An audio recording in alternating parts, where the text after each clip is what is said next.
Good afternoon, everybody. We're sitting in somewhere a little bit special today. We're at home, so you can hear the birds in the backgrounds. It's a Saturday afternoon. It's almost 6 o'clock. It is pretty warm at the moment, so if we'll sit outside, it's a lot nicer out here than it is inside. So yes, and I just want to just a shout out to everybody. We're getting close to the end of November. So, and there was one special person that I wanted to have a chat with, and that's the lady to my right, and that's my wife, Holly. So, hello. Hello, husband. How are you? So, I was I was umming and ahhing about this one as well, and I'm taking it as I took when I was talking to my eldest son, Caleb. Try not to have the dynamic as father and son talking, but to men talking about mental health, men's health, stuff like that. And this is what we're talking about today as well. It's not husband and wife, it is man and woman talking about men's health, about Movember, about women's health as well. Obviously, a lot of the conversations that I've been having with a lot of women over the last 30 days have been obviously focused around men's health and women's health, and it's getting their perspective on their thoughts and ideas and their experiences when it comes to mental health. So you will hear some noise in the background. Obviously, we're at home, so there's going to be dogs barking. There's obviously birds chirping away, and yeah, it's just cat might come out and make an appearance. So we are at home. So again, Hol, thank you for taking part in this. For what I've thinking, it's a pretty important conversation to have. Obviously, we're in the middle of November at the moment, so I'd like to obviously get your perspective on what you think of men's health and obviously women's health as well. And obviously, I know Hol, and I know her past to a degree, obviously, but I'm thinking when it comes to your backgrounds, and then we're talking about obviously growing up in regional New South Wales, so you're in Griffith, growing up there, the middle child of five, so there's four girls and one boy, so your mum would have had her hands full with you guys, but growing up in a remote rural town in New South Wales, excuse me, what was that upbringing like? What was how did it feel when you're obviously we're the kind of the same generation, you're a couple of years older than me, but it's not like we're talking to someone who's in their 70s as opposed to someone who's in their early 50s. So I know when I grew up, there was a lot of, there was nothing about mental health, but I was more in the eastern suburbs of Victoria, for example. You're in a remote country town in New South Wales. So was there any, when you look back on it, was there any support or was there any conversation around mental health when you grew up? No. There was, Griffith is a food bowl. We grew everything. There was dry area farmers, so there was wheat, rice, barley. Then there was irrigation for rice, citrus, grapes, olives, you name it, we grew it. But which is great because we had great food, great wine. But seasonal, if there was a drought, that affected a huge percentage of the town and the region. And that affected the farmers, which then affected the wives, the kids, everyone pretty much. And I'm pretty sure every year of my high school, so 6 years, we lost at least one fellow, whether it be the farmer or the farmer's son, because it was his responsibility, I guess, to carry on. But if there was a drought and there's no money, then the bank comes and takes the farm. And those boys, that's like wiped out a whole generation in some cases. There wasn't enough There's nobody for them to talk to. Nowadays, it's much better. There's, all the different farm aids and, all of that, much better. But our town lost many. Yeah, and a lot of people don't really think about that.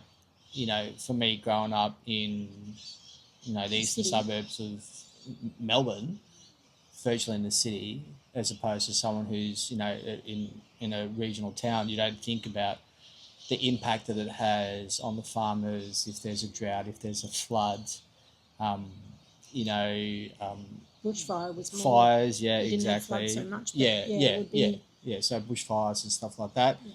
Obviously, where we are, cyclones. So that can take into effect the bananas and all that kind of stuff, for example. But then, yeah, a lot of people don't think about the impact that it has on the families if something does happen. There's no money coming in, so so then the wives have got to go to work. Yeah. And if there's not enough work for the wives or the older children, then again, there's still no money. And then Yeah. the banks have to take all of that into account. You've got a mortgage or a farm loan or whatever. And if your crops don't grow, then you've got no money. And that potentially can go on for years if there's a drought that's, several years long, that wipes out a whole generation. Yeah, that's it. Yeah, and where we're located, we don't really hear anything about that. But I'm just wondering if we were in that area, like there'll be more. And I'm probably thinking about when you're thinking about like Griffith, for example. It's probably expanded a lot since you were living there last. But I think there will be at least a community spirit behind what happens in that town. Yeah, yes. And the farmers, well, yes now, and back then maybe it was a bit more hidden that the farmer went out the back, took his shotgun and off he went. That's it. That wasn't probably talked about so much. Or the young men who took their own lives. And that's the reality of it. Like like you're kind of alluding to then that if they don't think they can talk to anybody, do anything, or exactly, but they basically take a shotgun, go for a walk, and they don't come back. We did have a bit of counselling at school. Yeah. Because we had boys at school who did that. We also had a couple of boys who went on a bush trip and didn't come back, but that was not suicide. Yeah. They broke down and died from dehydration from memory. Okay. So that in itself was pretty sad because that was two families that were affected by a loss of two boys that were, in their prime. Yeah. But school we talked about it at school a bit, but November wasn't around. There wasn't, maybe Lifeline started maybe, but we were in the bush, so we probably didn't have that. Yeah, and I think going back to like the community aspect of a small town, it's like everybody knows everybody. Mostly, yeah. Yeah, that's it. Yeah, so word gets around town that something's happened. And I think there's a lot of connection with the community. They kind of rally behind. And They do. Correct me if I'm wrong, but I always think that they'll rally behind what's happened with these families and support them as best they can by working on the farm, doing stuff for them because you're looking at some dairy farmers, for example. They get up super early and milk they're going to milk the cows. So a lot of technology nowadays would definitely help with that. But 40 years ago, that was probably non-existent. Not quite, So yeah. So and a young person's funeral is awful. Oh yeah. Awful. Yeah. But that's where everybody showed up. Yeah. It was then and after that to look after the mums and the siblings or whatever, but there wasn't a mental health service back then. Yeah, no. And like I was saying earlier, like that, there's you really don't think about the impact that it has unless you grew up in that area. Like for me, I wouldn't think twice about the impacts that something would have on farmers, whether it be drought, fire, floods, whatever the case, bushfires, whatever. That it has an impact on that family, and it's just not the head of the family. You know, it has a flow-on effect throughout the whole family and throughout the region. Yeah. And then the broader community. So I guess for us up here, if there was a cyclone, that the flow-on effect is down south. There's no bananas, and then there's like, oh my god, it's like $7 for a banana. That happens in the bush. If Yeah. there's no rain, then all the prices of all of those things are affected by that, that are grown by that, carries on. But the effect of many farmers not being there anymore. Yeah, and you know we rely fucking really heavily on our farmers. Like, you know, for us, Rusty's would close. started the year, I think it was late last year. I can't remember exactly. When we had cyclone coming through, floods down Townsville Way, Ingham. The highway was blocked off, totally blocked off. Oh, the bridge. Yeah, so no one could get through. You know, we were isolated, and you know, obviously that impacts with people buying food from the supermarket, stuff like that, local farmers, who we have up in the tablelands. But you know, it's going to get to a point when they could potentially be running out of supplies. But then, you know, the trucks can't get through. The highway is just bumper to bumper full of semi trailers, waiting to get through. And then, you know, once everything opens, you know, sometimes people don't realise how much of an effect our farmers have when it comes to supplying our nation, really. So, you know, I think if you can think about what happens when it comes to supporting farmers, wherever you are in the world, you know, it's really beneficial to really understand the impact that it has, both mentally and physically as well. You know, we we rely on them. It's as simple as that. Yeah. Yeah. It's a good place to grow up.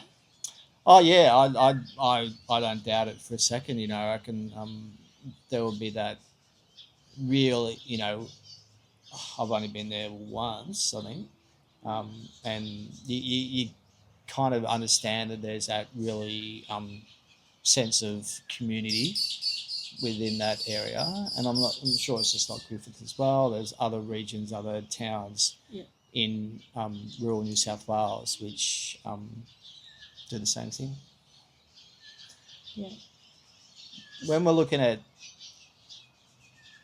men's health and women's health, now I know that you are one of I won't say the founders, but you're one of the what would you call it?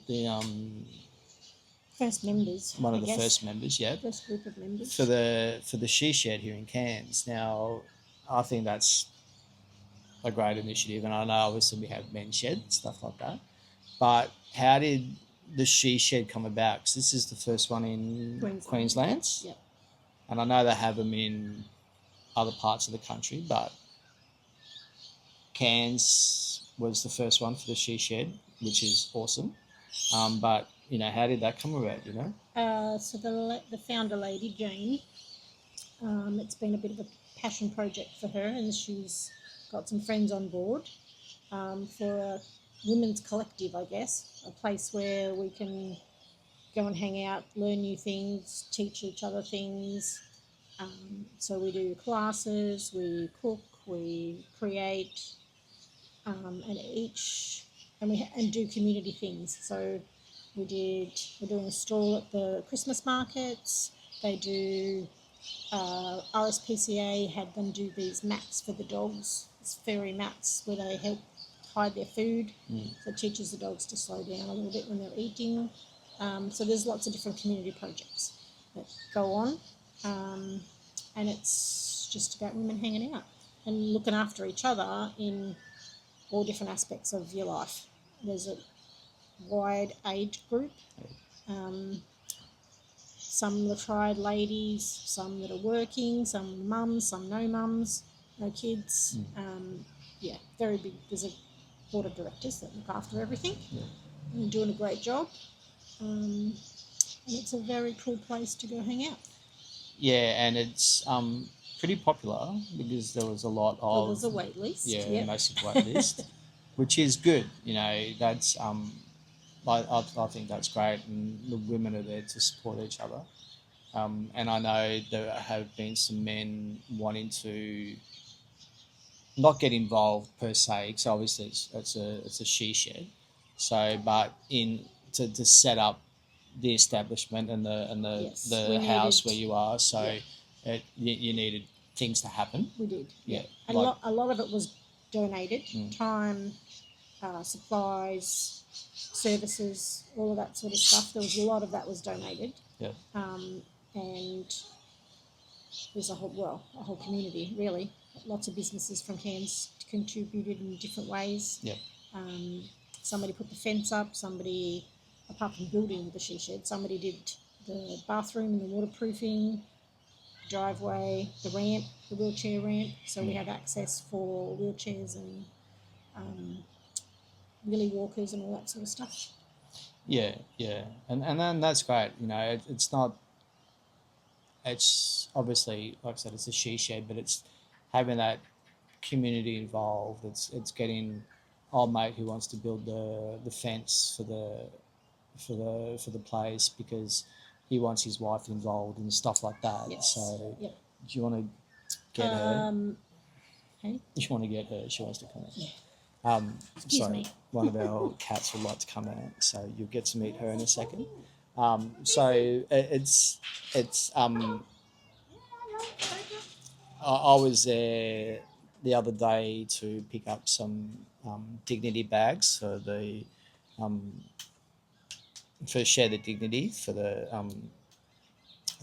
ladies for this month, which is great. Yeah, they've made 40, nearly 50, I think. They've done. So that's all products donated, bags made, bags donated, and there was a bunch ready to be picked up, and I couldn't make it, so Ben popped in and picked them up. Yeah, so it's it's having that community connection with the women. They're helping each other out. It's just like what men's do with Men's Shed and stuff like that. But it's obviously for she shed. So there's puss. It's really important to get behind stuff like that, and I try and get behind what Hol does for what she does, obviously with the Share the Dignity with the bags and stuff like that. So I'm always she's supported me over the years, so I'm happy to give back and support her in what she does. So, and whatever environment you're in, or whatever relationship you're in, or whatever the case may be, when I talk about men's health, there's women's health as well. It's me having a shade of pink, which is it's me, it's who I am, it's what I do. So it's giving back to those that give to you, in support for what they've done for you. So, if you can give back to whatever that you do in life, then you're gonna feel much better for it. Now, I really don't want to touch on it, but we'll touch on it briefly. We lost Hol's dad last year. Yeah. And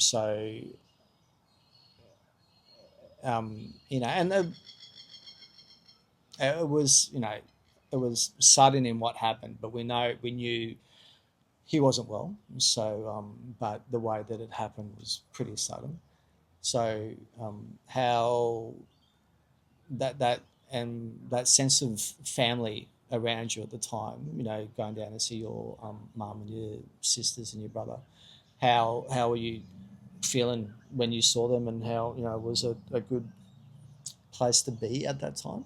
Well, we didn't, because Dad had been sick, we was in a way a little bit prepared, um, sort of. Um, and we all gathered together a little bit later, so not straight away. Yeah. But we, having half my sisters down there close to Mum, they could keep an eye on her, and we checked in with her every day and checked in with each other because, yes, she lost her husband, but we lost our dad, and my niece and nephews lost their pop. And then when we all got together, it was quite good. We all got to talk stories and um, look at all the photos and all those things and joke about the silly things and the fun times. I mean, he was an interstate truck driver when we were kids, so sometimes he wasn't there, like for, 2 or 3 days at a time or whatever. And I guess in a way, maybe my brother missed out a little tiny bit having that bloke around. Yeah. So then when my nephews came along, my dad was there, and he thought they were the best thing since sliced bread. He took quite a liking to to all the grandkids. Yeah. Logan being the first one. So he was there a lot, taught them lots of things, and I guess making up for the time that he wasn't there when Andrew was little, because he was off earning the money to put a roof over our head and food on the table. Well, he had to do that in order to Provide. help and provide for his family, absolutely. But in saying that, how would Andrew, he would have been only young, so does he talk about your dad often, and kind of talk about when he was young and what his when he was little, yeah. Dad wasn't there much, but when he was a teenager and learning to drive, and like Dad taught him all those things, and it was always Dad who go and helped him when he ran out of petrol and all that sort of stuff. Young boys do we all had to learn how to change our tyres and all of that sort of stuff, but and Dad would go and watch Andrew play football when he was here. Yeah. So he'd only missed out, I guess missed out's not the right word, but when he was little, Dad was working away. Yeah. And then as he got older, he tended to do less trips. So he was there when he was a teenager. Yeah. And Dad taught all of Andrew's mates how to look after their cars. And they used to hang out together and all that sort of stuff. And when you talk about that, it's, and this is the difference between growing up in a city as opposed to growing up in a outback rural town. Obviously everybody's different, but for me, there was no sense of, all right, this is how you fix your car or change your tyres, stuff like that. Obviously my upbringing was different, and I'm not saying there's nothing wrong with my upbringing. It's just the way that you're raised. It's just different. And I think having that connection and, being a teenager was probably one of the hardest years of your life, knowing what you want to do with your life and having that pressure to succeed and have a direction where you're going. It's fucking hard. And having a father figure or someone there that is there for you to see you through those times can help anybody in their life moving forward. If they've got some established, you're established within your family on what you can do and what support you have there, then it makes it a lot easier when you're growing older. It's not always going to be the same for everybody, but even if you don't have a male in your life for whatever reason, having that sense of value and support within your family definitely makes a massive, massive difference. And that, and it can help with your mental health, getting older, having, when I was growing up, when you were growing up. Obviously, there was nothing regarding mental health. Even when my boys were in high school, there's no one really talked about it until I think after they graduated. It's like 5 years ago. So obviously with COVID happening, all that kind of stuff, there was, you know, some of the kids learned online, oh, that's so they right. Yeah. had to sort of look after them. Yeah. Really, they had to Yeah. pay a bit more attention. Yeah. You to become more aware of potential concerns and issues that you may have. But there is definitely support out there for people who are experiencing issues like that. You know, I know my work has the employment assistance program. So We have one. Yep, Hol has Yep. one as well. So you'll find a lot of the smaller businesses won't have that, which is a shame. But you know, hey, correct me if I'm wrong, but I know obviously the major businesses would have that. Government services. Government stuff like that. You know, telecommunications will have it as well. It's an assistance there. You know, in case you need to speak with somebody, doesn't have to be work related. It could be personal. It could be whatever. You know, because a lot of people can't afford to see a psychologist on a weekly basis. It's not cheap, um, but there are other alternatives out there. Getting involved in a group, the She Shed, for example. Sport, absolutely. Sport's you know, huge. Yeah, and you know, there's there's oversaturation of it sometimes when you go down to a capital city, for example, Brisbane, Sydney. You know, It's running like clubs, 40,000 running clubs are the thing. But you know, you don't have to be bloody a Olympic athlete to participate. You know, park run, absolutely. You So know, more than yeah, 5Ks, yeah, easy. yeah, You can walk it. yeah, exactly. And it's getting somebody out there. It's getting you involved in a community activity and get out there, be amongst people. So And we all know how good being outside and getting some fresh air, sunshine is good for your mental health. yeah, that's it. That's it. So yeah. So thank you for having this chat. I do appreciate it. Like I've had the conversations with everybody. If there's one thing that you want to advise somebody or highlight something to somebody who's potentially listening or watching today, what would that be? To reach out. It's not there. There used to be a stigma attached to it. Blokes especially used to be that you weren't tough or you were a sook or whatever. Nowadays, if you show that you are not okay, it's okay. Somebody will go for a walk. It's a bit silly to say walk and talk, but that could save somebody's life. Ring them up. Hey, let's go for a walk, have a coffee. Could save somebody's life. That's it. That's it.